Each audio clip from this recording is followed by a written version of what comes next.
Welcome to Nintendo Ninja News. I'm your host, Chris Tysis, and we're here to talk about The Legend of Zelda Breath of the Wild. Um,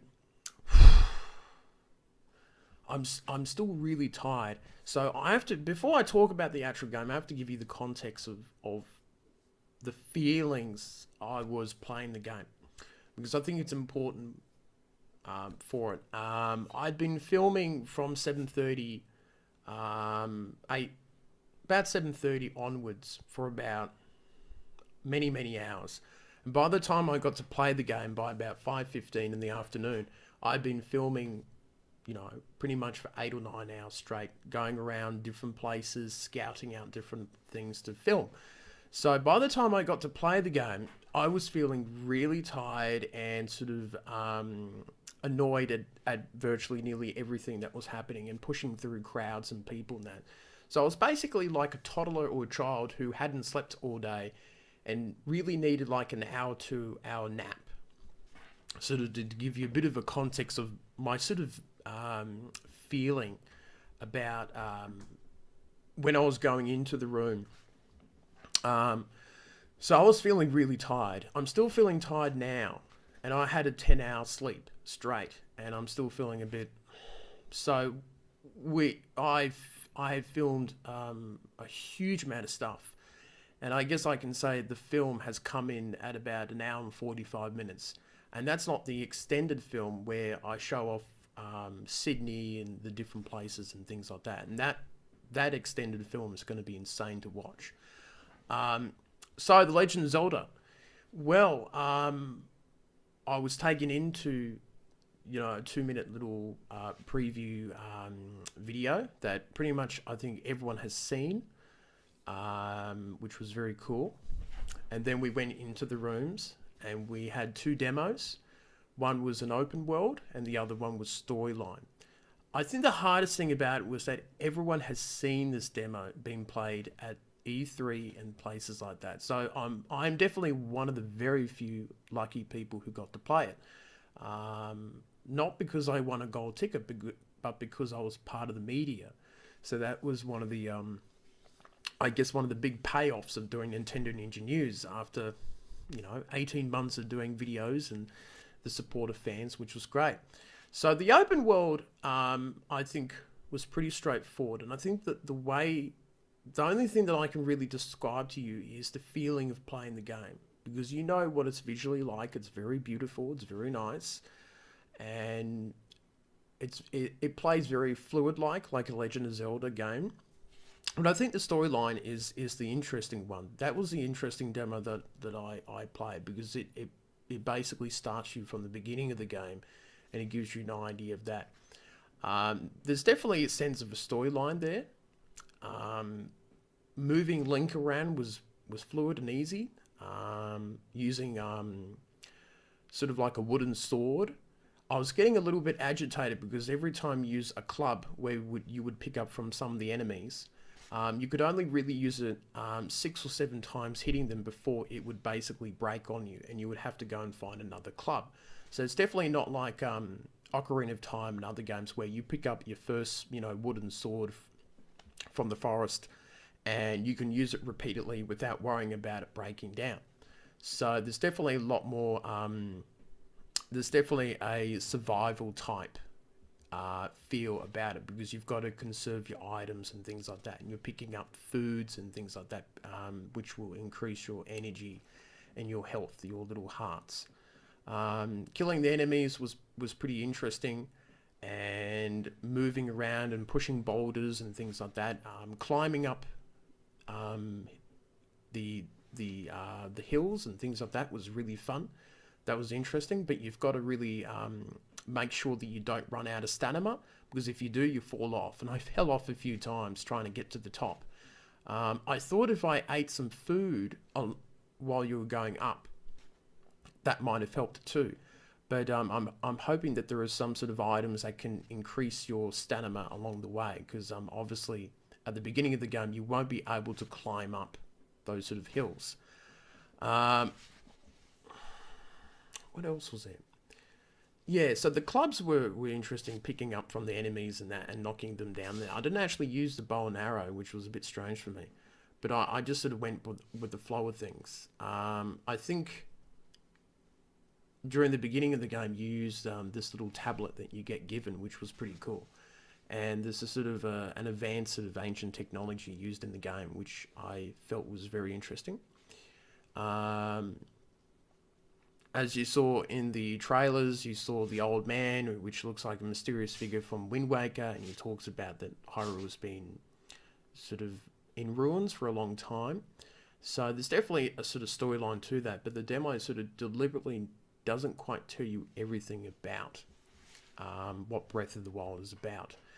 And I think it's, I think trying to describe it to previous Zelda games, I'll have a little drink, is I think the feeling is it's not a game where you go straight from A to B to C to D, you know, going from dungeon to dungeon, and you sort of pick up some items and side quests along the way. I think it's going to be a game where you have your main objectives and you sort of have a bit of an idea where you need to go next, but you're going to get sidetracked by looking and exploring and things, and little caves and stuff like that. So it's a bit like an open world game in that respect, where you will be just as interested doing side missions and exploring different things. You see a mountain, you can go off and go and see what's there, and you might pick up some really interesting items.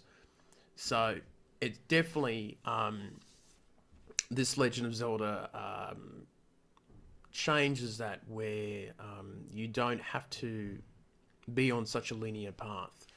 And it's a shame that the demo wasn't different from Me 3, because I think a lot of people already know um, what it's all about. But I think that the controls were pretty good. Moving him around was pretty cool. The stamina thing is a little bit annoying at times, but this is a kind of a new Zelda in a way, where you've got to really conserve items and really pick and choose the best way for you to knock off enemies and things like that. Of course, you can use boulders to knock them out, and different enemies and that. You can pick up shields and foods and things like that, um, and that sort of thing. The So I think the way that I would play it would be collecting up items, looking and exploring different caves and seeing what items you can get. So, for example, you may have a normal club that you pick up from an enemy, and you might find a better club. So instead of hitting an enemy 7 or 10 times and it breaks, it may allow you to hit an enemy 15 or 20 times before it breaks. And I think that you'll be able to improve the weapons and armor by using items and using wood and things like that. You can build your own little weapons and that. Cutting down trees was a lot of fun. I just walked up to a random tree with a sword and just started to cut down. You see that the cuts on the side of it, and it just falls down, and then you go around and you cut it again, and it turns into some sort of wood item that you can pick up. So that was a lot of fun, and I got a fire rod too, which was a lot of fun actually, because you throw it and you can make a big fire around you, or you can throw it sort of in a different way, and it's like a fireball that you just see it rolling down the hill, which was great, and it leaves a bit of a fire track. And that might be one way of getting rid of enemies, which was very cool. I liked how when I walked up to 2 or 3 enemies, they got surprised that I was there, and they ran over to a tree.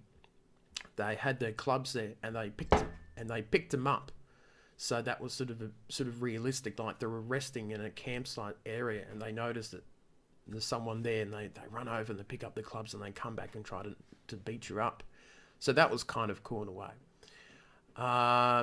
The graphics are very cool. The sound is very nice. Everything sort of ticks the boxes and that. And I was very pleased about how the game sort of turned out to be. I was very excited now, thinking back over that sort of thing. And sadly, that we couldn't film or record anything in there. It's all very secret. So that was really cool to do. I I think overall, like when I was playing it, I was tired, I was agitated, I was annoyed at, I'm not used to this type of Zelda game where I could just have a sword and just swipe at things, and you knew exactly what you need to do. You go from dungeon to dungeon, you sort of know what you need to do. Here, it does really plonk you in the middle of nowhere, and it does give you directions on where to go, but there's so many interesting things around in the world where you might take a bit of time off and explore different things. So I think that's pretty much all I can really say about the game. I say Legend of Zelda fans will be very, very happy about it, and I'm hoping that people will be pleased about the game. So if there's any questions that you have about the game, do tell me in the comments and on YouTube or Facebook and things like that. I think we will do some sort of live stream or something in a couple of days talking about the game, and I can sort of explain a bit more, because I'm not too sure what people really want me to talk about when I was playing the demo. So that's going to be the interesting thing. So I think I will wrap up this little video and continue doing editing and working on the big EB Games Expo movie. So it was a lot of fun playing it, and it was very cool being in the little room, sort of, the selected few. And after it finished, I was pretty good, and came out of that and survived, and it was good fun. So that's it. So that's it from me, and I shall see you later on.